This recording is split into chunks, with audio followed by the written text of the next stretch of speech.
सो hey everyone, सो कैसे हो आप लोग। So I welcome all of you to my YouTube channel NEET biostage.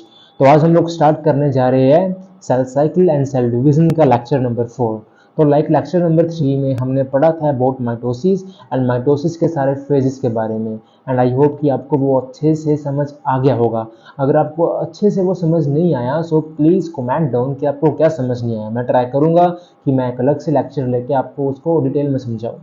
तो चलो, आज हम लोग पढ़ने वाले हैं अबाउट मियोसिस। मैं ट्राई करूंगा कि आज मैं मियोसिस 1 एंड मियोसिस 2 आपको दोनों पढ़ा दूं, बट अगर ना हो सका तो इससे नेक्स्ट लेक्चर में मैं सारा ये चैप्टर खत्म करके जाऊंगा। ठीक है, तो आज मेरी कोशिश ये रही कि मैं आपको मियोसिस सारी पढ़ा कर जाऊँ, पर मैं ये नहीं चाहता कि जल्दी के चक्कर में मैं आपको मतलब ऐसा पढ़ाऊँ कि आपको समझ ही ना आए। तो मेरा मेन मोटिव यही है कि मैं आपको ऐसे पढ़ाऊँ कि आपको सारी चीज़ें अच्छे से समझ आए और अच्छे से आपके दिमाग में बैठे। ठीक है, तो इसलिए मैं कोई भी जल्दबाजी नहीं कर रहा। तो चलो बिना किसी देरी के शुरू करते हैं आज का लेक्चर नंबर 4 ऑन मियोसिस। तो जैसा कि आपको पता है कि मियोसिस क्या होती है। अभी मैंने आपको इससे पिछले लेक्चर में बताया था कि माइटोसिस क्या होती है। माइटोसिस क्या थी? Mitosis is basically a type of equational division, है ना। माइटोसिस क्या थी? इक्वेशनल डिवीजन थी। उसमें जितने नंबर ऑफ क्रोमोसोम्स थे उसके पेरेंट सेल में, उतने ही जाते थे किसमें? उसके डॉटर सेल में।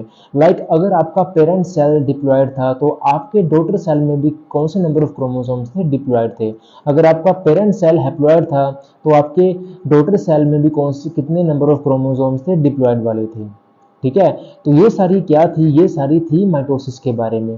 पर मियोसिस में क्या होता है? मियोसिस में जो सी रिएक्शनल डिवीजन होती है, ठीक है, इसमें मतलब कि जो से नंबर ऑफ क्रोमोसोम्स है वो हाफ हो जाते हैं। ठीक है, तो सबसे पहली चीज तो मियोसिस क्या है? It is a type of it is a type of reductional division. ठीक है, रिडक्शनल डिवीजन का मतलब क्या है कि जोन से इसमें नंबर ऑफ क्रोमोसोम्स है।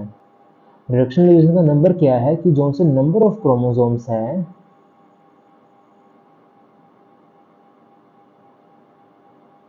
It reduced to half. वो हाफ में क्या? रिड्यूस्ड हो जाते हैं। ठीक है, अब आप खुद कॉमन सेंस लगाओ कि जो से नंबर ऑफ क्रोमोसोम्स है वो यहाँ पे क्या? हाफ हो रहे हैं। दैट मीन्स कि जो से क्रोमोसोम्स है वो यहाँ पे ऑब्वियस सी बात है डिप्लॉयड होंगे, है ना। आपने कभी ऐसा सुना है कि जो से हमारे पास अगर नंबर ऑफ क्रोमोसोम्स n है तो आफ्टर मियोसिस वो n/2 हो गए? कहीं आपने सुना है ऐसा? नहीं सुना, है ना, बिकॉज ऐसा पॉसिबल ही नहीं है, इसलिए नहीं आपने सुना। ठीक है, तो इसलिए जो सी मियोसिस है वो सिर्फ किस में होती है? वो होती है ओनली इन डिप्लॉयड सेल्स। ठीक है, मतलब कि जो सी मियोसिस है वो किस में होती है? वो सिर्फ और सिर्फ डिप्लॉयड सेल्स में होती है, नॉट इन हैप्लॉयड सेल्स। क्योंकि यहाँ पे क्या, जो सी नंबर ऑफ क्रोमोसोम्स है वो हाफ होने हैं। तो हाफ तभी होंगे ना अगर वो पहले फुल होंगे तभी बाद में हाफ होंगे ना। अगर पहले आपके पास हाफ है तो हाफ का हाफ तो आप कर नहीं सकते ड्यूरिंग मियोसिस, है ना। तो इसलिए क्या कि हमारे पास ये सिर्फ किस में होती है? डिप्लॉयड सेल्स में। अब वो डिप्लॉयड सेल कौन कौन से है? और वो डिप्लॉयड सेल्स है हमारे पास जर्म सेल्स और रिप्रोडक्टिव सेल्स। मैंने आपको ये पिछली क्लास में बताया था, है ना, कि सोमैटिक सेल्स कौन से होते हैं एंड जर्म सेल्स कौन से होते हैं। एक बार दोबारा बता देता हूँ। जर्म सेल्स या फिर रिप्रोडक्टिव सेल्स मतलब कि जोन से हमारे स्पर्म सेल्स है, ठीक है, फीमेल में एग सेल्स है, ये क्या होते हैं? जर्म सेल्स या फिर रिप्रोडक्टिव सेल्स। और इसको हम और क्या बोल सकते हैं? गेमेट्स। तो मियोसिस किस में होती है? मियोसिस होती है सिर्फ और सिर्फ डिप्लॉयड सेल्स में। अब डिप्लॉयड सेल्स में भी कौन से? इन गेमेट्स या फिर जर्म सेल्स या फिर रिप्रोडक्टिव सेल्स। ठीक है, फॉर एग्जांपल आप ये डायग्राम में देखो, मैं आपको डायग्राम के थ्रू समझाता हूँ एक बार। अब आप लोग डायग्राम में देख सकते हो क्या यहाँ पे हमारे पास क्या हो रहा है। सबसे पहली चीज तो यहाँ पे इंटरकाइनेसिस नहीं, इंटरफेस है। बिकॉज सबसे पहले क्या होता है इंटरफेस, मतलब कि सेल अपने आसपास के एनवायरनमेंट को अडेप्ट करके रेडी करता है फॉर दी सेल डिवीजन। ठीक है, अब सबसे पहले यहाँ पे क्या हो रहा है, लाइक आप लोग देख सकते हो इंटरफेस में क्या है, अभी जो से हमारे क्रोमोसोम्स है वो भी सिंगल सिंगल है ना, अभी वो पेयर नहीं हुए, अभी वो थ्रेड लाइक स्ट्रक्चर है। फिर देन उसके बाद क्या हुआ, आफ्टर इंटरफेस सेल जो से क्रोमोसोम्स थे उन्होंने क्या करा, उन्होंने पेयरिंग बना ली। ये देखो आप लोग देख सकते हो यहाँ पे, है ना, ये क्या उन्होंने पेयरिंग कर ली। अब मतलब कि यहाँ पे जो सा हमारा सेल है वो रेडी है for the first cell division. ठीक है, डेट मीन्स मियोसिस 1। अब मैंने आपको बताया कि मियोसिस क्या होती है, मियोसिस एक तरह की क्या है, रिडक्शनल डिवीजन है ना। अब मियोसिस हमारे पास दो पार्ट्स में होती है, ठीक है, मियोसिस 1 एंड मियोसिस 2। अब मियोसिस 1 जो सी है, मियोसिस 1 में क्या होता है, मियोसिस 1 में जो से नंबर ऑफ क्रोमोसोम्स है वो रिड्यूस हो जाते हैं हाफ में। डेट मीन्स मियोसिस 1 में क्या होती है, रिडक्शनल डिवीजन। इस बात को याद रखना है आपको, क्या होती है, रिडक्शनल डिवीजन। ठीक है, एंड जो सी मियोसिस 2 है, अब मियोसिस 1 के बाद क्या होता है, मियोसिस 1 के बाद हमारे पास होती है मियोसिस 2। एंड मियोसिस 2 में क्या होता है, जो से नंबर ऑफ क्रोमोसोम्स है वो हाफ नहीं होंगे, अब वो इक्वली डिवाइड होंगे। दैट मीन्स हम लोग बोल सकते हैं कि meiosis 2 is same as mitosis, क्योंकि यहाँ पे भी क्या हो रही है, इक्वेशनल डिवीजन। ठीक है, ये बात समझ गए। मियोसिस 1 क्या होती है हमारी, रिडक्शनल डिवीजन, एंड मियोसिस 2 क्या होती है, इक्वेशनल डिवीजन। ठीक है, तो अब डायग्राम पे आ जाओ आप, मैं आपको डायग्राम में समझाता हूँ। अब डायग्राम में आप लोग देख सकते हो कि क्या हो रहा है, सबसे पहले तो क्या हमारा सेल रेडी हो रहा था, उसके बाद क्या हुआ, इसने पेयरिंग कर ली, डेट मीन्स कि now it is ready for its first meiosis 1। ठीक है, तो अब जैसे मियोसिस 1 होगी, अब जो से क्रोमोसोम्स के नंबर थे वो हाफ हो जाएंगे। ठीक है, फॉर एग्जाम्पल आपके पास फर्स्ट में कितने थे, 16 थे। ठीक है, अब जब मियोसिस 1 हुई, मियोसिस 1 होके क्या हुआ कि वो हाफ में रिड्यूस हो गई। दैट मीन्स कि एक सेल के पास 8 आ गए, दूसरे के पास भी कितने आ गए, 8 आ गए। अब जो सी मियोसिस 2 होगी, अब उसमें क्या होगा, अब उसमें हाफ नहीं होगा, अब उसमें वो इक्वली डिवाइड होंगे। दैट मीन्स कि जो से 8 थे ना, अब आगे जाके ये भी फर्दर कितने में डिवाइड होंगे, 8 क्रोमोसोम्स। एंड ये दूसरे वाला भी किस में होगा, 8 क्रोमोसोम्स। ठीक है, समझ गए। अब जब मियोसिस 1 हुई तो वो हाफ में रिड्यूस हो गई। डेट मीन्स पहले कितने थे, 16, बाद में कितना गए, 8। अब जब मियोसिस 2 हुई तो मियोसिस 2 में आप लोग देख सकते हो कि जो से नंबर ऑफ क्रोमोसोम्स है वो इक्वली डिवाइड हुए हैं, डॉटर सेल्स में भी। ठीक है, पेरेंट सेल में तो 8 थे ही, अब डॉटर सेल में कितने आ गए, 8। तो यहाँ से आप लोग समझ सकते हो कि मियोसिस 1 एंड मियोसिस 2 में जो सी नंबर ऑफ क्रोमोसोम्स की डिवीजन है वो कैसे होती है। आई होप कि आप लोग समझ गए होंगे। ठीक है, डन है। एंड यहाँ पे जो से हमारे पास मियोसिस 1, जब मियोसिस 1 होगी ना, तो जोन से हमारे पास क्रोमोसोम्स होंगे, वो कैसे क्रोमोसोम्स होंगे, हमारे पास होमोलोगस क्रोमोसोम्स। ठीक है, जब मियोसिस 1 होके जो से हमारे पास क्रोमोसोम्स बने वो कैसे है, हेट्रोलोगस क्रोमोसोम्स। ये सब हम आगे जाके पढ़ने वाले हैं, मैं आपको सब बताऊंगा, टेंशन मत लो। अब ये होमोलोगस क्यों है पहले वाले, बिकॉज यहाँ पे जो से हमारे क्रोमोसोम्स है वो अभी मिक्स अप नहीं हुए हैं। ठीक है, जब मियोसिस 1 हुई, अब मियोसिस 1 में क्या होती है, मियोसिस 1 में हमारे पास रिकॉम्बिनेशन हो जाती है क्रोमोसोम्स की, दैट मीन्स की क्रॉसिंग ओवर, मतलब कि यहाँ पे जो से जीन्स है वो एक क्रोमोसोम से दूसरे क्रोमोसोम्स में एक्सचेंज हो जाते हैं। इसलिए आप लोग यहाँ पे देख सकते हो डायग्राम में कि यहाँ पे जो से हमारा कलर है क्रोमोसोम्स का वो सेम है, ये व्हाइट कलर का है, ये पूरा रेड है, ये पूरा व्हाइट है ना। पर जब मियोसिस 1 हुई, मियोसिस 2 में आप लोग देखो, मियोसिस 2 में ये देखो, यहाँ पे जब मियोसिस 1 हो गई तो यहाँ पे देखो इसका कलर, और व्हाइट वाले में थोड़ा सा रेड मिक्स है एंड रेड वाले में थोड़ा सा व्हाइट मिक्स है। मतलब कि अब यहाँ पे क्या हो चुकी है, यहाँ पे हो चुकी है हमारी recombination, that means crossing over. ये सब आगे पढ़ने वाले, मैं आपको बस थोड़ा सा इसका ओवरव्यू दे रहा हूँ। ठीक है, कि ये यहाँ पे क्रोमोसोम कलर ऐसा क्यों है, वहाँ पे ऐसा क्यों है। ठीक है, एंड फिर जब मियोसिस 2 हुई तो जो से नंबर ऑफ क्रोमोसोम्स थे वो इक्वली डिवाइड हो गए। ठीक है, ये देखो यहाँ पे ये एक हमारे पास क्या है, हेट्रोलोगस क्रोमोसोम। ठीक है, फिर आगे जाके वो इक्वली डिवाइड हो चुके हैं। ठीक है, तो चलो अब हम लोग बढ़ते हैं थोड़ा सा आगे। अब आपको थोड़ी सी टर्म्स याद रखनी है यहाँ पे, जो कि आपके बहुत ही ज़्यादा हेल्पफुल होगी मियोसिस समझने में। बस आपको ये 4 की पॉइंट्स है जो आपको याद रखने हैं। ठीक है, अगर आपको ये 4 की पॉइंट्स याद है ना, बिलीव मी, आपकी जो सी मियोसिस है ना वो सारी फिंगर टिप्स पे होगी। वो 4 टर्म्स क्या क्या है? सबसे पहली चीज़ तो क्या कि मियोसिस 1 में हमारे पास क्या होती है, सिनेप्सिस। बस यार मेन तो मियोसिस 1 है। मियोसिस 1 में जितने भी कॉम्प्लेक्स इवेंट्स है वो सारे किस में हो रहे हैं, मियोसिस 1 में। मियोसिस 2 तो बहुत सिंपल है यार, it is same as mitosis. आपने माइटोसिस पढ़ ली, आपने मियोसिस 2 पढ़ ली। आपका यहाँ पे मेन कंसर्न क्या है, मियोसिस 1 को समझना एंड अंडरस्टैंड करना। तो ये 4 की पॉइंट्स है जो मैं आपको बताने जा रहा हूँ, इसको आपने अच्छे से याद रखना है। ठीक है, सबसे पहली टर्म क्या है, सिनेप्सिस। क्या हो गया, एक मिनट रुको, मैं आपको अच्छे से बताता हूँ। इसको आप लिख लो, इसेंशियल फीचर्स। ठीक है, अब सबसे पहली चीज क्या होती है, सिनेप्सिस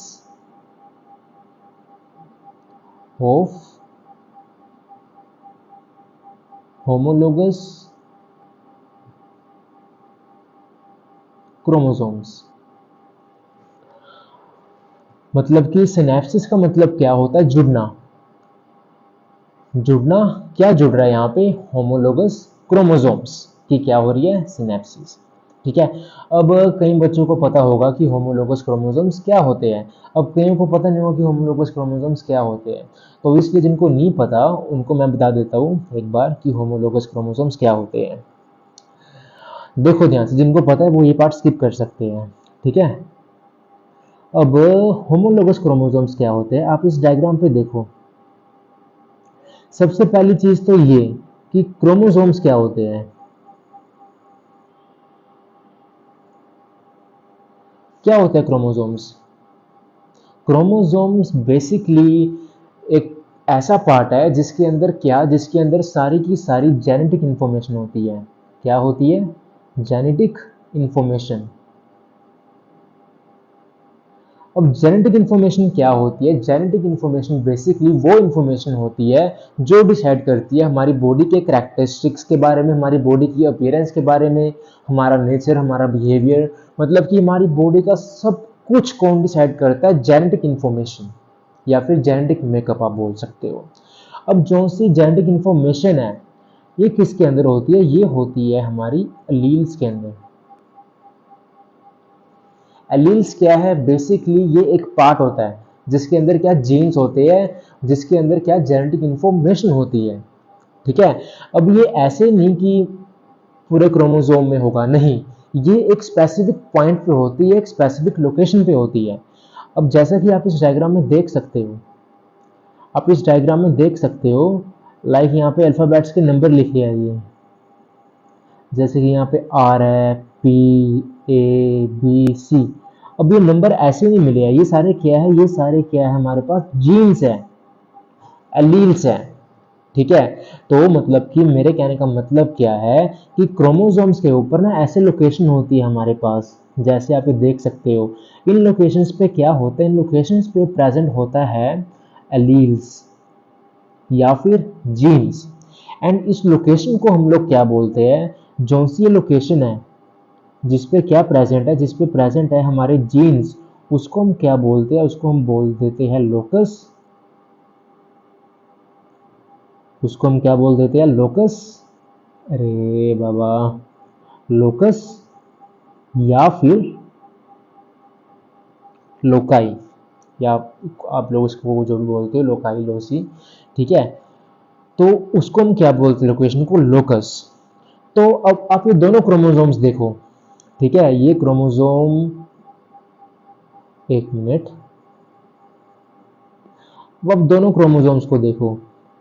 ठीक है, क्रोमोसोम्स नहीं मतलब क्रोमाटिड्स को देखो, क्रोमोसोम तो ये दोनों हो गए ना। अब पहले इस क्रोमेटिड को देखो, फिर इस क्रोमेटिड को देखो। अब दोनों क्रोमेटिड्स के ऊपर क्या कि जो सी लोकेशन है जीन्स की वो सेम है ना। देखो फर्स्ट वाले पे इस पे है आर, इस पे सेम। सेकंड पे पी इस पे है, इस पे भी सेम है। इस पे ए इधर है, सेकंड वाले पे ए इधर है, सेम। बी इधर है, सेकंड वाले पे भी इधर है, ऐसे सी है। और इन दोनों का साइज भी देखो, इन दोनों का साइज भी क्या है, इन दोनों का साइज भी सेम है। ठीक है, दैट मीन्स ये कैसे क्रोमोसोम्स है, ये हमारे पास है होमोलोगस क्रोमोसोम्स। कैसे? Homologous chromosomes. ठीक है, अब मतलब कि दैट मीन्स कि अगर अब मैं आपको इसकी डेफिनेशन लिखवाऊं, देखो ध्यान से, तो होमोलोगस क्रोमोसोम्स क्या हुए, मतलब कि a pair of chromosomes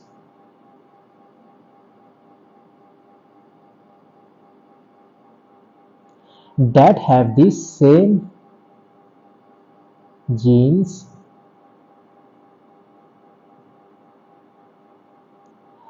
at the same loci मतलब कि क्या, position.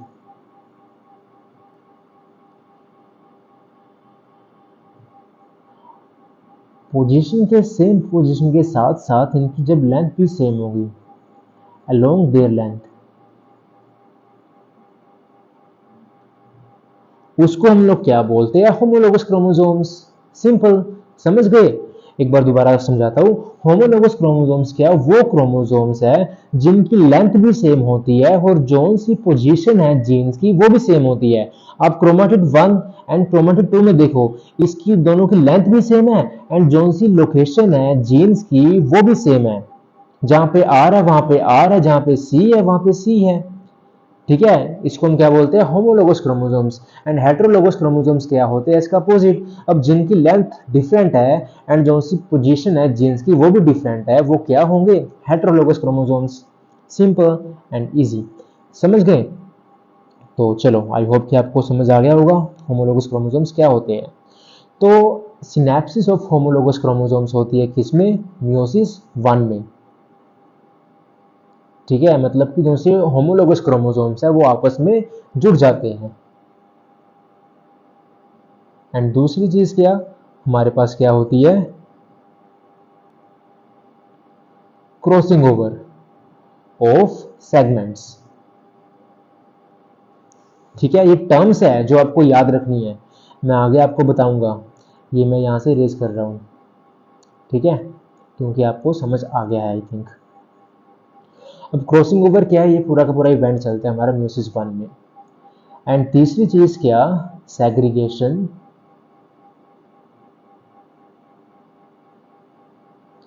Of homologous chromosome. Segregation of homologous chromosome. Segregation का मतलब क्या होता है, सेपरेट होना, मतलब कि एक दूसरे से अलग होना। अब जो से होमोलोगस क्रोमोसोम है वो एक दूसरे से क्या, अलग हो जाएंगे। And last event, separation of sister chromatids. अब सिस्टर क्रोमाटिड्स की भी क्या हो जाएगी, सेपरेशन। तो ये 4 की पॉइंट्स हैं जो आपको याद रखने हैं।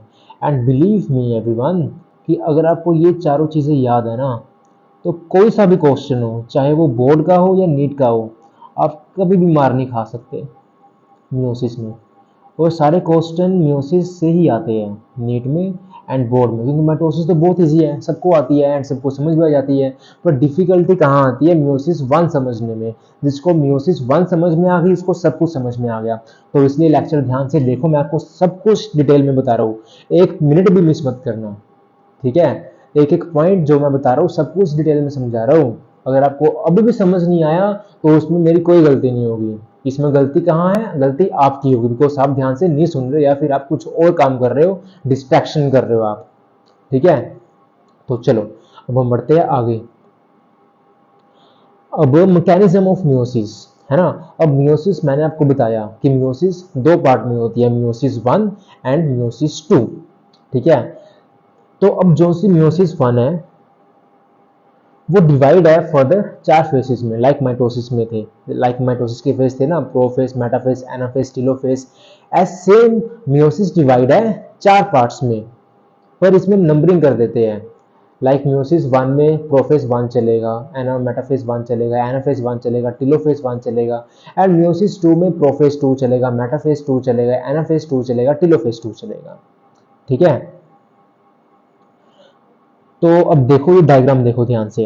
अब मियोसिस 1, अब इंटरफेस के बाद क्या हुआ, हमारे फेजेस स्टार्ट हो गए, बिकॉज अब सेल रेडी है डिवीजन के लिए, है ना। तो सबसे पहले क्या आया, प्रोफेस 1, मेटाफेस 1, एनाफेस 1, टेलोफेस 1। अब जो सा हमारा प्रोफेस 1 है ना, प्रोफेस 1, अब माइटोसिस में तो प्रोफेस 1 था, है ना। पर यहाँ पे क्या है, जो सा प्रोफेस 1 है वो डिवाइड है आगे 5 पार्ट्स में। अब वो 5 पार्ट कौन कौन से है,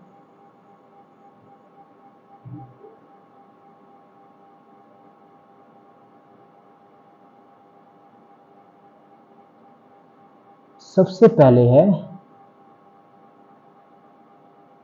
लैप्टोटीन, दूसरा है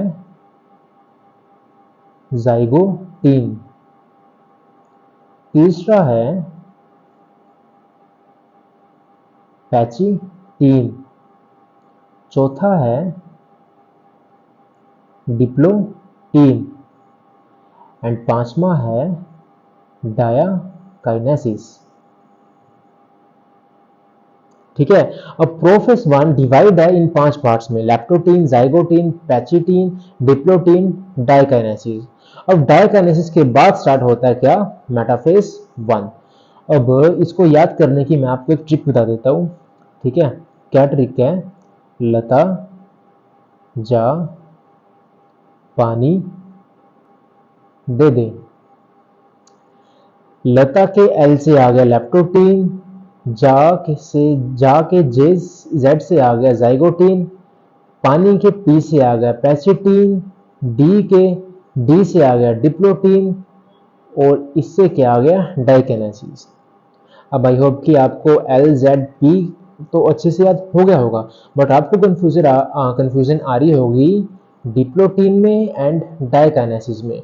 अब इसको हम कैसे याद रखें, लाइक काइनेसिस का मतलब क्या होता है, मूवमेंट, मतलब कि डिवीजन होना। अब डिवीजन तो तभी होगी ना जब सेल रेडी होगा डिवीजन के लिए, तो डिवीजन कब होती है, बिल्कुल लास्ट में होती है। तो आपको इसी से याद रखना है कि डाइकाइनेसिस लास्ट में आ रहा है, उससे पहले क्या आएगा, डिप्लोटीन। आई होप कि आप समझ गए होंगे। अब टेलोफेज 1 के बाद क्या होता है, टेलोफेज 1 के बाद आता है हमारे पास, ठीक है। तो टेलोफेज 1 के बाद क्या होता है, टेलोफेज 1 के बाद होती है इंटरकाइनेसिस।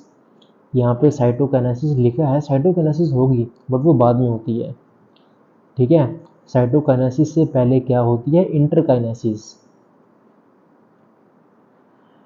क्या होती है, इंटरकाइनेसिस, ठीक है। टेलोफेज 1 के बाद क्या हुआ, इंटरकाइनेसिस। इंटरकाइनेसिस का मतलब क्या हुआ, इंटरकाइनेसिस में क्या होता है, इंटरकाइनेसिस में जो से सेंट्रियोल है वो डबल हो जाते हैं, ठीक है। एंड डीएनए और कंडेंस्ड हो जाता है, क्योंकि अब सेल को डिवाइड करना है आगे, है ना। अब म्यूसिस 1 खत्म होने वाली है, ठीक है। अब सेल आगे टूट रहा है, ठीक है। तो यहाँ पे क्या हुआ, इंटरकाइनेसिस। इंटरकाइनेसिस बेसिकली क्या है, मिडिल गैप है बिटवीन म्यूसिस 1 एंड म्यूसिस 2।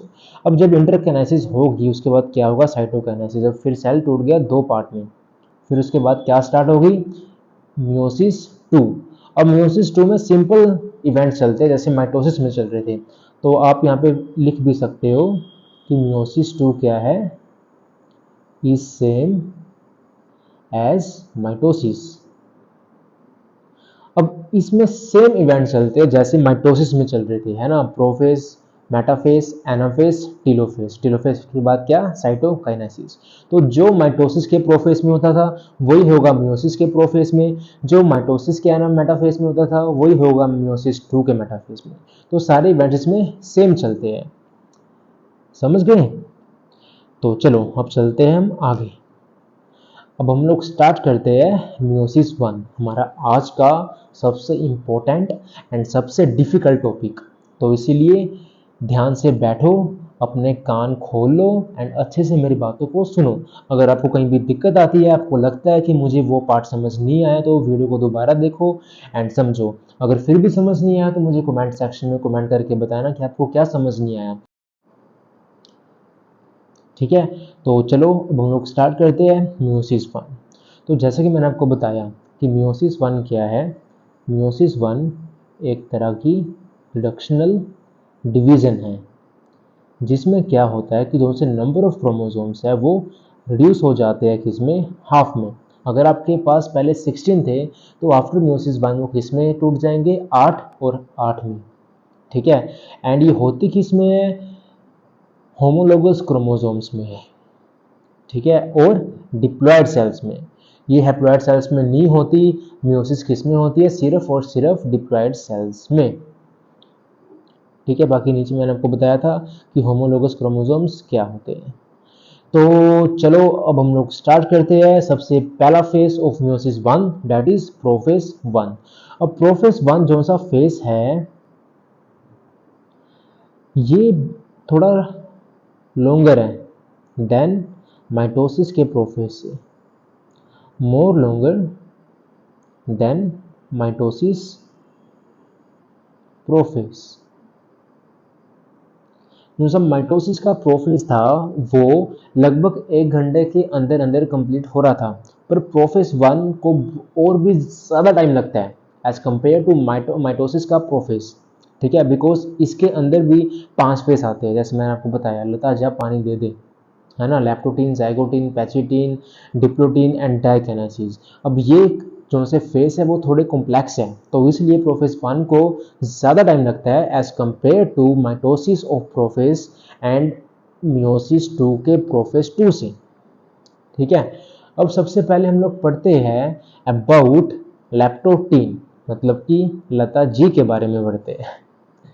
अब लैप्टोटीन में क्या होता है, इसमें सिर्फ आपको 4 चीज़ें याद रखनी है, ठीक है।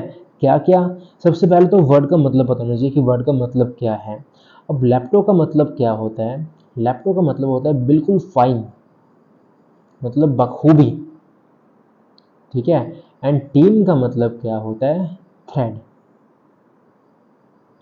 तो अब लैप्टोटीन में हमें जो से क्रोमोसोम्स दिखते हैं वो बिल्कुल फाइन थ्रेड लाइक दिखते हैं हमें इन माइक्रोस्कोप, ठीक है। तो सबसे पहले तो ये चीज़ आपने याद रखनी है क्या, कि इस स्टेज में जो से क्रोमोसोम्स है वो हमें सिंपल माइक्रोस्कोप में बहुत अच्छे से दिखते हैं एज अ फाइन थ्रेड, ठीक है। So can be seen in simple microscope.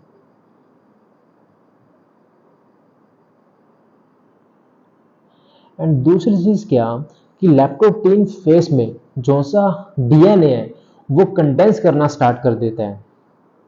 Condense का मतलब समझते हो, कंडेंस का मतलब क्या, कि पहले जो सा डीएनए था लेट्स से कि वो ऐसे था, ठीक है। अब क्या होगा, अब जो सा डीएनए है वो कंडेंस होना स्टार्ट हो जाएगा, देखो ऐसे, ठीक है। क्या, कंडेंस होना स्टार्ट हो जाएगा। इसीलिए लैप्टोटीन स्टेज को हम और क्या बोलते हैं, also called as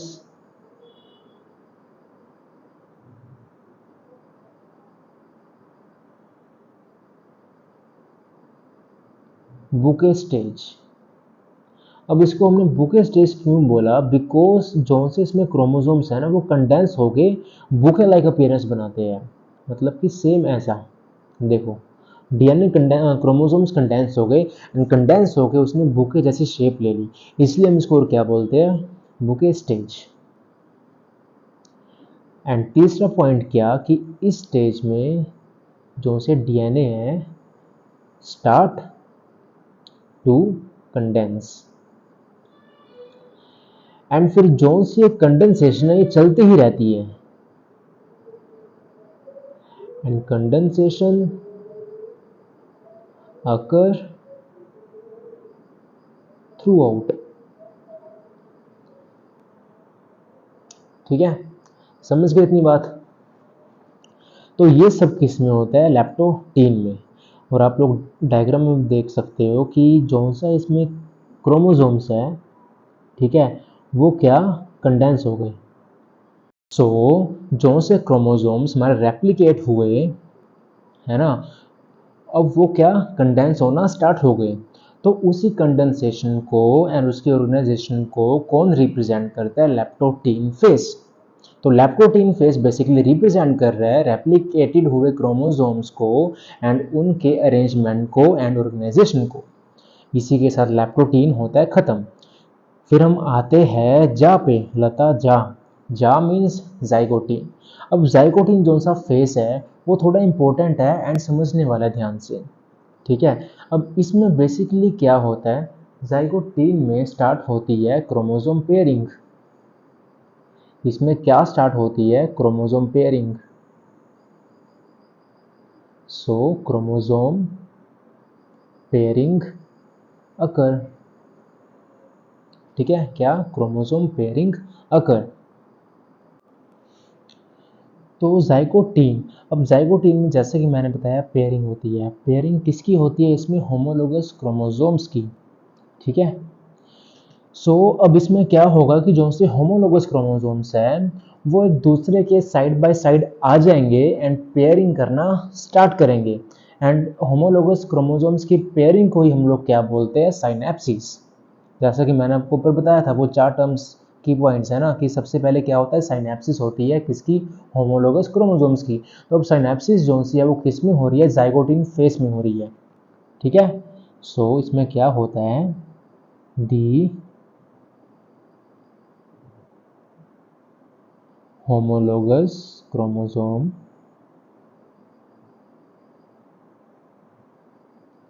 come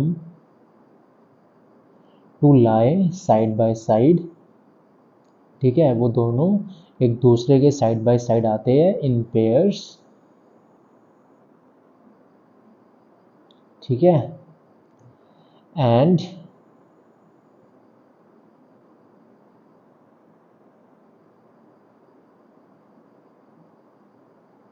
make pairing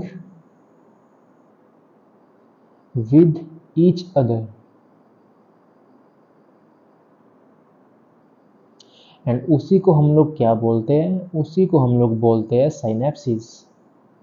क्या बोलते हैं? साइनेप्सिस। ठीक है, तो समझ गए साइनेप्सिस किसे बोलते हैं? साइनेप्सिस हम लोग बोलते हैं पेयरिंग की प्रोसेस को। अब चलो आपको डायग्रामेटिकली समझाता हूँ, आपको तब अच्छे से समझ में आएगा। अब फॉर एग्जांपल कि आपके पास है एक क्रोमोसोम। अरे अरे क्या बन गया ये?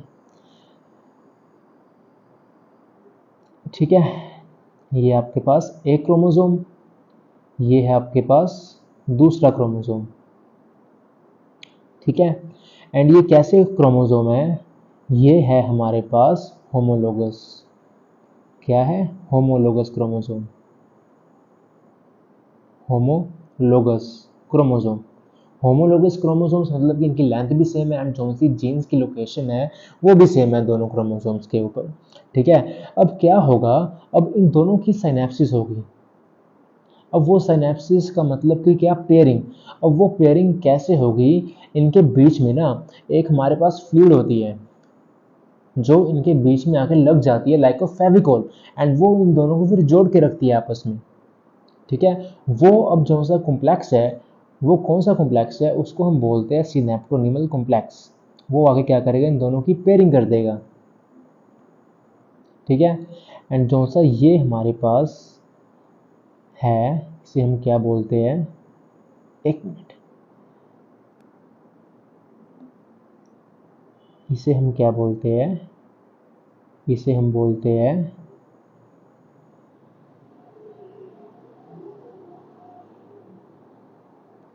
सिनेप्टोनीमल कॉम्प्लेक्स। क्या बोलते हैं? सिनेप्टोनीमल कॉम्प्लेक्स, जो क्या कर रहा है, इन दोनों क्रोमोसोम्स को आपस में जोड़ रहा है, एंड इसी से क्या होगी, इन दोनों की पेयरिंग होगी। ठीक है, एंड जो सी क्रोमोसोम्स है ना, है तो वैसे क्रोमेटिड। ये है हमारे पास एक क्रोमेटिड, ये है दूसरा क्रोमेटिड, ये है तीसरा, एंड ये है चौथा। तो जो से क्रोमेटिड्स है वो आपस में ज्वाइन है सेंटर में। इस सेंटर को हम लोग क्या बोलते थे? मेरे बोलने से पहले फटाफट बताओ। काइनेटोकोर। क्या बोलते थे? काइनेटोकोर। मैं ये टर्म्स इसलिए बार बार बोल रहा हूँ ताकि आपको रिवाइज होती रहे एंड आपके दिमाग में ये टर्म्स बैठ ही रहे। ठीक है, तो जो सा ये सेंटर है जहाँ से दो क्रोमेटिड्स आपस में ज्वाइन होते हैं उसको हम क्या बोलते हैं? काइनेटोकोर। ठीक है, समझ गए कि सिनेप्सिस कैसे हो रही है? सिनेप्सिस ऐसे हो रही है कि दोनों होमोलोगस क्रोमोसोम्स के बीच में क्या कॉम्प्लेक्स बन रहा है? सिनेप्टोनीमल कॉम्प्लेक्स, जो उन दोनों को आपस में फ्यूज कर रहा है आपस में। ठीक है, एंड उसी को हम लोग क्या बोलते हैं? उसी को हम लोग बोलते हैं सिनेप्सिस।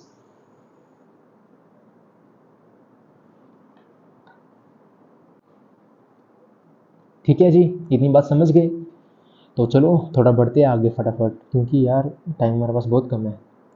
अब दूसरी चीज़ जो मुझे आपको बतानी है वो कुछ टर्म्स है, एंड ये टर्म्स बहुत ज़्यादा इंपॉर्टेंट है। न्यूमेरिकल्स के पॉइंट ऑफ व्यू से आपको नीट में भी आ सकता है एंड बोर्ड्स के एग्जाम में भी आ सकता है। ठीक है, तो इसलिए इन टर्म्स को ध्यान से सुनना जो जो मैं बता रहा हूँ। अब सपोज करो कि आपके पास क्या है? क्रोमोसोम्स। ये है एक, ये है दूसरा क्रोमोसोम,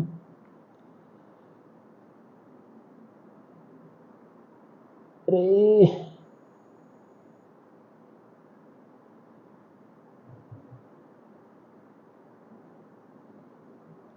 ठीक है जी, एंड ये है क्या? क्रोमेटिड्स, एक दो तीन एंड चार, एंड ये पूरा क्या है? एक क्रोमोसोम, ये है दूसरा क्रोमोसोम।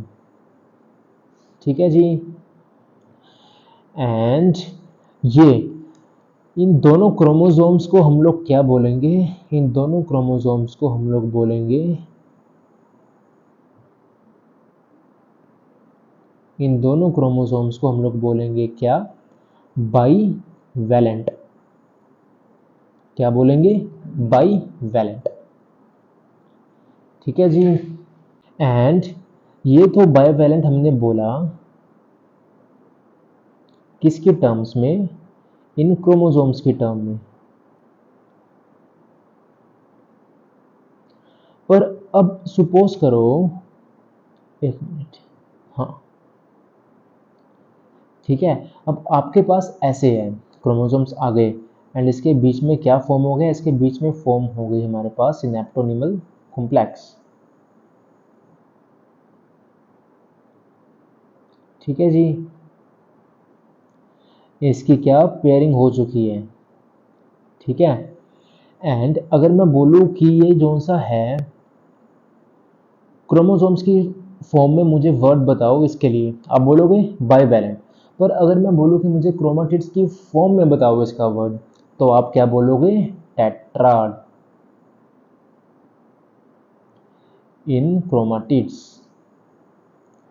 अब क्रोमोसोम्स में बाईवैलेंट क्यों हुआ? क्योंकि ये देखो ना, एक क्रोमोसोम दूसरा क्रोमोसोम, क्या बोल दिया? बाईवैलेंट।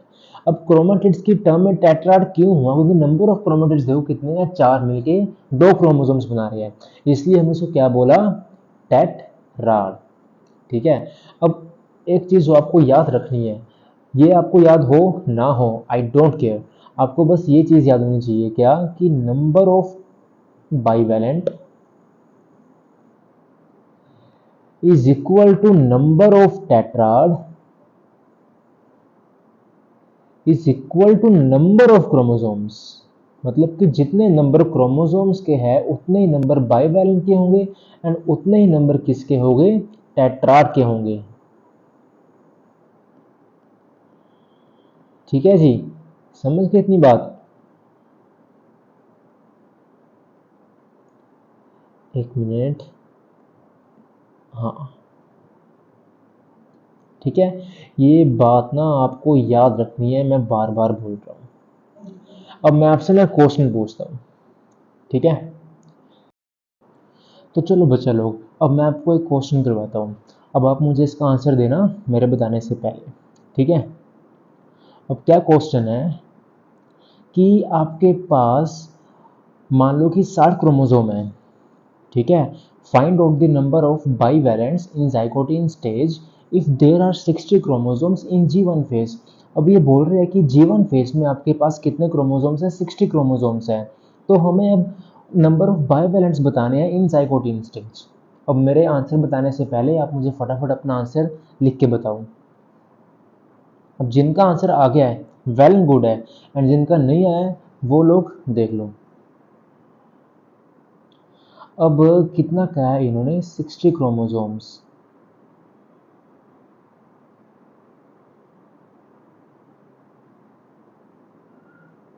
ठीक है, इन G1 फेज। G1 फेज में कितने हैं? 60 क्रोमोसोम है, एंड हमें बताने हैं किसमें? ज़ाइगोटिन स्टेज में कितने नंबर ऑफ बाइवेलेंट्स है।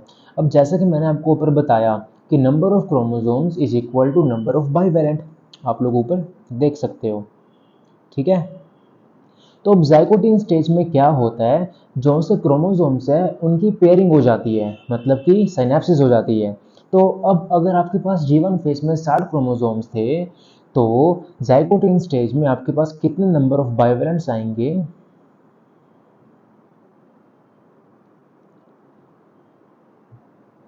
30। कितने? 30। समझ गए 30 कैसे आया? 30 ऐसे आया कि जो से वो क्रोमोसोम्स थे उनकी पेयरिंग हो गई। जैसे कि मैंने आपको भी बताया कि ज़ाइगोटिन में क्या होता है, ज़ाइगोटिन में होती है पेयरिंग, साइनेप्सिस। अब 60 से, अब 60 क्रोमोसोम्स थे, 60 क्रोमोसोम्स ने एक दूसरे के साथ पेयरिंग बना ली, डैट मीन्स कि अब दो दो के सेट हो गए। तो हमारे पास टोटल नंबर ऑफ क्रोमोसोम कितने हुए? 30, एंड जितने नंबर ऑफ क्रोमोसोम्स है उतने नंबर ऑफ बाइवेलेंट है। सिंपल एंड ईजी, ठीक है? आई होप कि आप लोग समझ गए होंगे। ऐसे ही आप गूगल से जाके न्यूमेरिकल्स निकालना, अलग अलग वो सारे सॉल्व करना बैठ के, एंड अगर हो सके तो मैं आपको इसकी डीपीपी भी नीचे लिंक में दे दूंगा बनाकर। तब तक के लिए आप अपने आप से क्वेश्चन लगाओ, ठीक है? तो चलो अब हम लोग बढ़ते हैं अपनी नेक्स्ट स्टेज की तरफ, यानी कि पैचिटीन या पैकेटीन। अब पैकेटीन स्टेज में क्या होता है, इसके नाम से पता चल रहा है, पैचिटीन या फिर पैकेटीन मतलब कि पैकेजिंग। अब यहाँ पे क्या होगा? अब यहाँ पे होगी पैकेजिंग। पैकेजिंग कैसे होगी कि जो से हमारे अब साइनेप्स क्रोमोसोम थे ना, साइनेप्स, अब ये देखो ये इनके पेयरिंग हो रखी है ना? अब जो से ये क्रोमोसोम है ये शॉर्ट हो जाएंगे एंड थिक हो जाएंगे, डैट मीन्स कि इनकी क्या होगी? पैकेजिंग। क्या? कि जोन से साइनेप्स्ड क्रोमोसोम्स थे, साइनेप्स्ड क्रोमोसोम वो कैसे हो जाएंगे? Become short and thick. कैसे हो गए? Short and thick. पहली चीज तो ये, ठीक है? एंड दूसरी चीज क्या, यहां से ना मैं इसका आंसर इरेज कर रहा हूं ताकि जो बच्चा बाद में ये देखेगा तो वो खुद करे, ठीक है? तो अब दूसरी चीज क्या, दूसरी चीज ये कि अब जैसा कि आप डायग्राम में देख सकते हो, यहाँ पे हमारे पास क्या होता है, ये सबसे इंपॉर्टेंट पॉइंट है। पैचिटीन स्टेज में क्या होती है? Crossing over.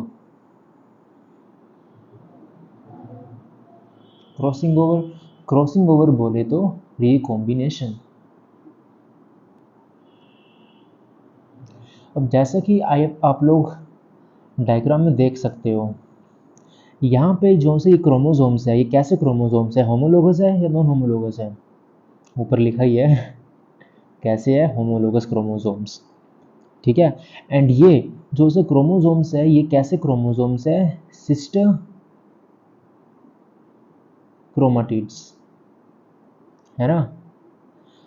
एक दूसरे के साथ हैं, है ना, तो ये कैसी है, सिस्टर क्रोमेटिड्स हैं। पर अब जैसे इनकी क्रॉसिंग ओवर होगी तो एक जौन सा क्रोमोसोम है वो दूसरे क्रोमोसोम के साथ क्या करेगा, क्रॉसिंग ओवर करेगा। जैसा कि आप लोग देख सकते हो यहाँ पे क्या ये एक्स टाइप स्ट्रक्चर बना है ना। यहाँ पे क्या जौन सा सिस्टर क्रोमाटिड का जौन सा सिस्टर क्रोमाटिड है वो एक्सचेंज कर रहा है, वो दूसरे क्रोमाटिड के साथ बाइंड अप हो रहा है। डैट मीन्स कि क्या, वो क्रॉसिंग ओवर कर रहा है। अब यहाँ पे क्रॉसिंग ओवर क्यों हुई, बिकॉज यहाँ पे क्रॉसिंग ओवर इसलिए हुई बिकॉज हमारे पास म्यूसिस में क्या होती है, म्यूसिस में होती है हमारे पास म्यूटेशन, वेरिएशन, है ना। लाइक माइटोसिस में क्या था, माइटोसिस में जैसा पेरेंट था एग्जैक्ट वैसा उसके डॉटर सेल आ गए। पर यहाँ पे ऐसा नहीं होता, यहाँ पे हमारे पास वेरिएशंस आती है। वो वेरिएशंस क्यों आती है, इसी स्टेज की वजह से आती है, ड्यू टू रिकॉम्बिनेशन।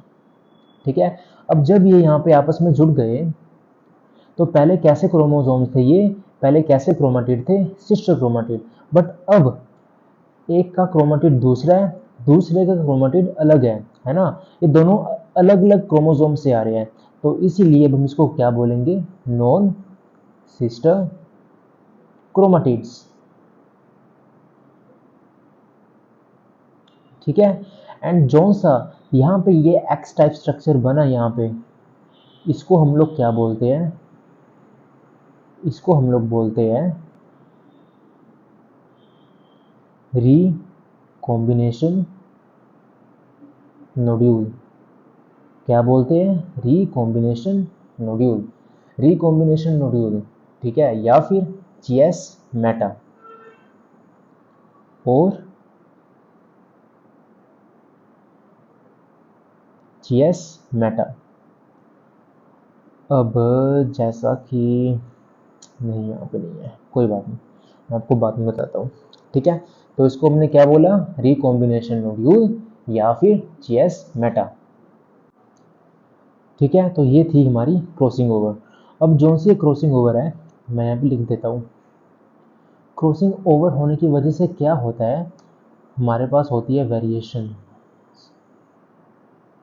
या फिर वेरिएशंस, या फिर और क्या बोलते हैं वेरिएशंस को हम, बताओ फटाफट।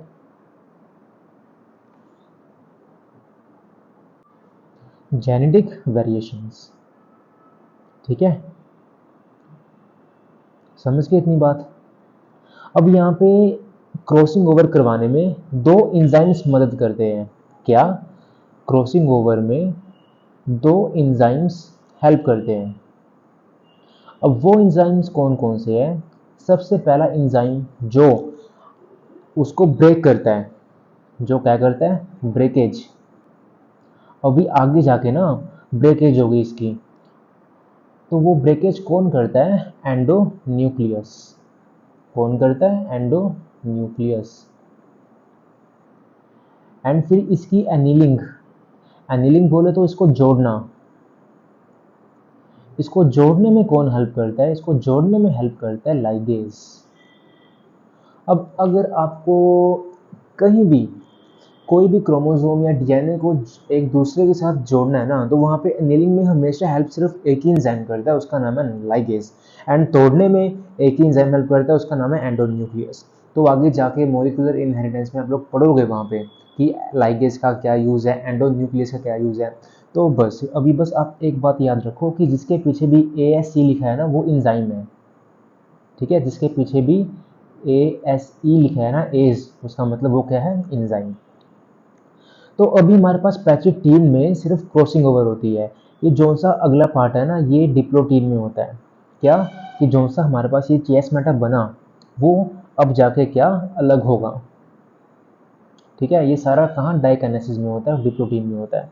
तो ये डायग्राम यहाँ पे ऐसे ही बता दिया इन्होंने, पर मैं इसको मिटाऊंगा नहीं क्योंकि वरना डायग्राम खराब हो जाएगा है ना।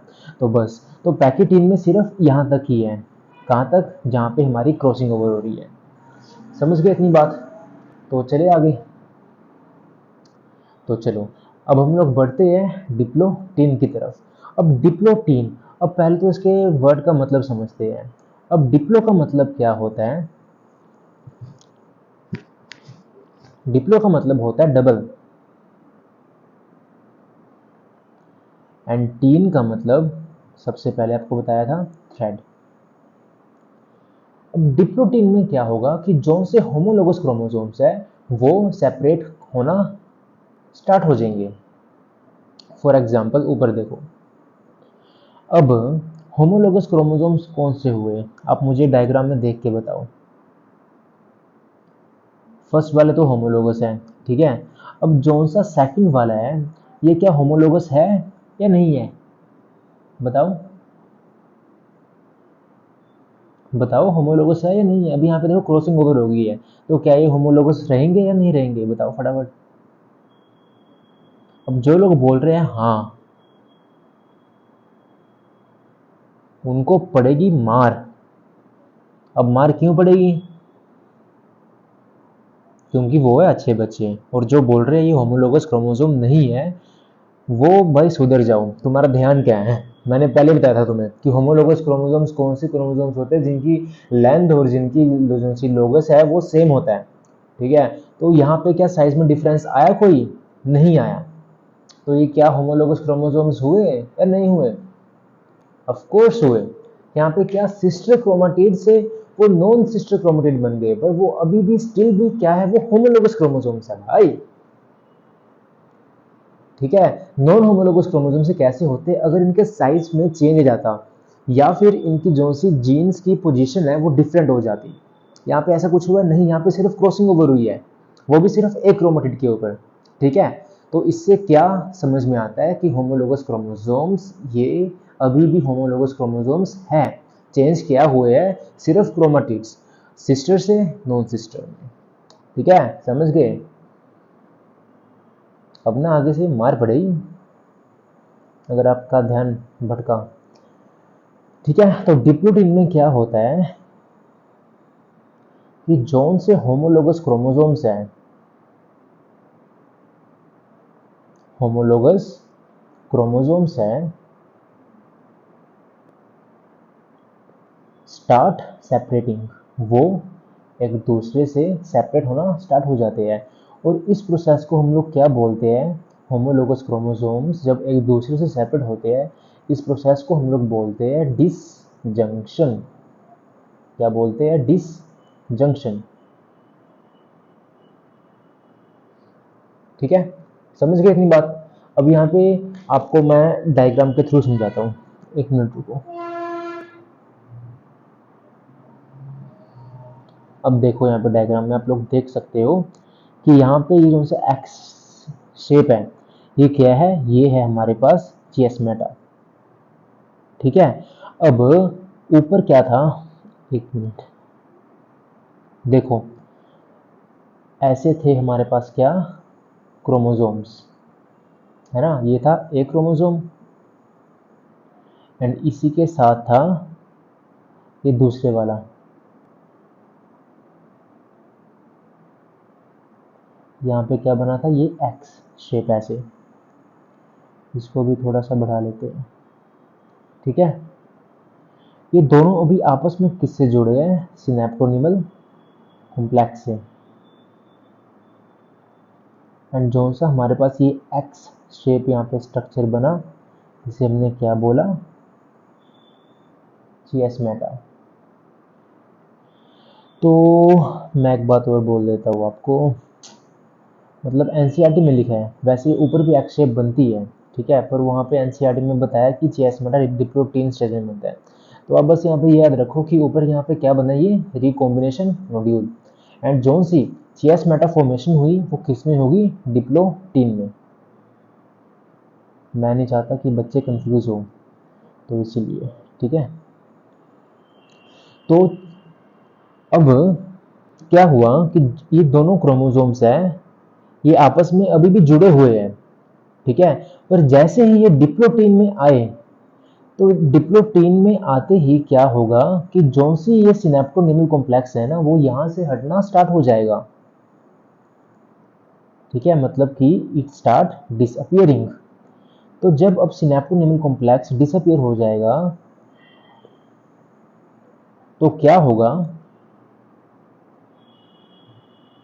तो जो सा हमारा चियास्मेटा वाला पार्ट है वो तो रहेगा अटैच्ड, पर जो से होमोलोगस क्रोमोसोम्स है वो एक दूसरे से क्या सेपरेट हो जाएंगे।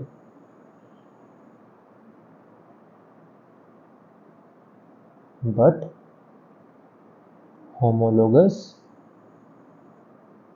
chromosomes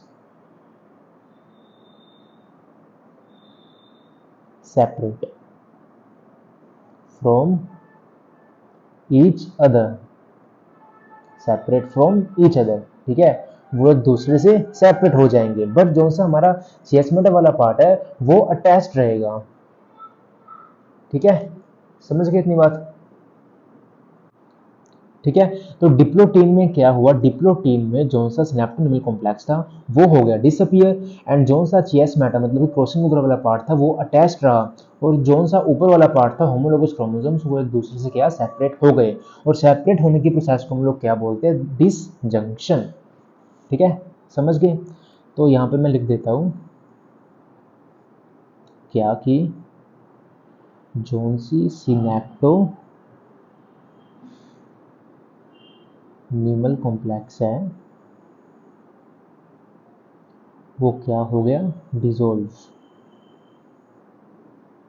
ठीक है, सिनेप्टोनिमल कॉम्प्लेक्स क्या हो गया, डिसॉल्व। ठीक है जी, समझ गए इतनी बात? इसी के साथ हमारा डिप्रोटीन होता है खत्म। फिर आता है डायाकाइनेसिस, ये स्पेलिंग गलत हो गए इसके, एक मिनट, डायाकाइनेसिस। सो डायकाइनेसिस में क्या होता है, अब diakinesis is basically A final stage of terminalisation, मतलब कि ये अब फाइनल स्टेज है ऑफ टर्मिनलाइजेशन। डैट मीन्स कि देखो ऊपर डायग्राम में जैसे कि हमने देखा था कि अब जो सा डायकाइनेसिस है उसमें क्या होगा कि जो सा हमारा कियास्मेटा फॉर्म हुआ है ये डिप्लोटीन स्टेज में, अब वो भी क्या सेपरेट हो जाएगा एक दूसरे से, एंड हमारे जो से क्रोमोसोम्स है वो फुली फ्री हो जाएंगे एक दूसरे से, एंड फिर जो सा हमारे पास क्रोमोसोम अपीयर होगा वो ऐसा होगा मिक्सिंग के साथ, जैसा कि आप देख सकते हो यहाँ पे। ठीक है, सो डैट मीन्स कि डायकाइनेसिस जो सी है वो फाइनल स्टेज है हमारी किसकी, टर्मिनलाइजेशन की, एंड इसमें क्या होता है कि जो से क्रोमोसोम्स है वो और कंडेंस्ड हो जाते हैं, क्रोमोसोम्स बिकेम मोर कंडेंस्ड। ठीक है, एंड जो से हमारे म्यूटिक स्पिंडल है, माइटोसिस में हमारे पास क्या फॉर्म हो रहा था, माइटोटिक स्पिंडल, यहाँ पे क्या फॉर्म होगा, यहाँ पे फॉर्म होगा मियोटिक स्पिंडल फाइबर्स। ठीक है, तो अब डायकाइनेसिस में मियोटिक स्पिंडल फाइबर फॉर्म हो जाएंगे, एंड जो से हमारे कियास्मेटा फॉर्म हुआ था वो अब क्रोमोसोम्स में से निकल जाएगा एंड फुली सेपरेट हो जाएगा। ठीक है, तो इसी के साथ हमारी यहाँ पर डायकाइनेसिस होती है ख़त्म। तो अब चलो एक बार इसको दोबारा से रिवाइज करते हैं। तो हमने सबसे पहले पढ़ा था किसके बारे में, प्रोफेस, ऊपर से रिवाइज करते हैं चलो स्टार्टिंग से ना, ताकि आपको सब समझ में आ जाए। अब देखो हमने आज पढ़ा अबाउट मियोसिस, ठीक है, कि मियोसिस क्या होती है। अब मियोसिस बेसिकली क्या है, एक तरह की रिडक्शनल डिवीजन है। इसमें क्या होता है कि जो से नंबर ऑफ क्रोमोसोम्स है वो रिड्यूस हो जाते हैं टू दी हाफ। ठीक है, एंड हमारे पास मियोसिस दो पार्ट में होती है, मियोसिस वन जिसको हम क्या बोलते हैं reductional division, and meiosis two जिसको हम क्या बोलते हैं, जिसको हम बोलते हैं इक्वेशनल डिवीजन। एंड इसमें क्या होता है कि जैसे नंबर ऑफ क्रोमोसोम्स है मियोसिस वन में तो हाफ हो जाएंगे, एंड मियोसिस टू में वो इक्वली डिवाइड होंगे। जैसे कि मैंने आपको बताया था कि फॉर एग्जांपल अगर हमारे पास टोटल 32 क्रोमोसोम्स है, तो जब मियोसिस वन होगी तो 16 क्रोमोसोम्स में वो डिवाइड हो जाएगा, एंड आफ्टर 16 क्रोमोसोम्स वो 8 में डिवाइड हो जाएगा इनटू द 4 पार्ट्स। एंड जो सी म्यूसिस है किस में होती है, ये होती है only in reproductive cells, that means कि जर्म सेल्स लाइक हमारे स्पर्म सेल्स है या एग सेल्स है, इनको हम गेमेट्स भी बोल देते हैं। फिर मैंने आपको बताया था कि मियोसिस में आपको सिर्फ ये 4 इसेंशियल फीचर्स याद रखने हैं, जिससे आपकी पूरी मियोसिस 1 कंप्लीट हो जाएगी, आप बिल्कुल नहीं भूलोगे। क्या क्या? सबसे पहले बताया था मैंने आपको सिनेप्सिस ऑफ होमोलोगस क्रोमोसोम, दूसरा मैंने बताया था आपको क्रॉसिंग ओवर, उसके बाद बताया था सेग्रीगेशन ऑफ होमोलोगस क्रोमोसोम, फिर बताया था सेपरेशन ऑफ सिस्टर क्रोमाटिड्स। ठीक है, ये चारों इवेंट्स हैं जो आपको याद रखने हैं। फिर मैंने बताया था आपको मैकेनिज्म ऑफ मियोसिस। अब मियोसिस का मैकेनिज्म क्या होता है? सबसे पहले आता है हमारे पास प्रोफेस वन।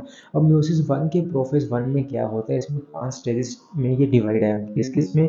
लता जा पानी दे दे, लैप्टोटीन, जाइकोटीन, पैचिटीन, डिप्लोटीन, डाइकाइनेसिस।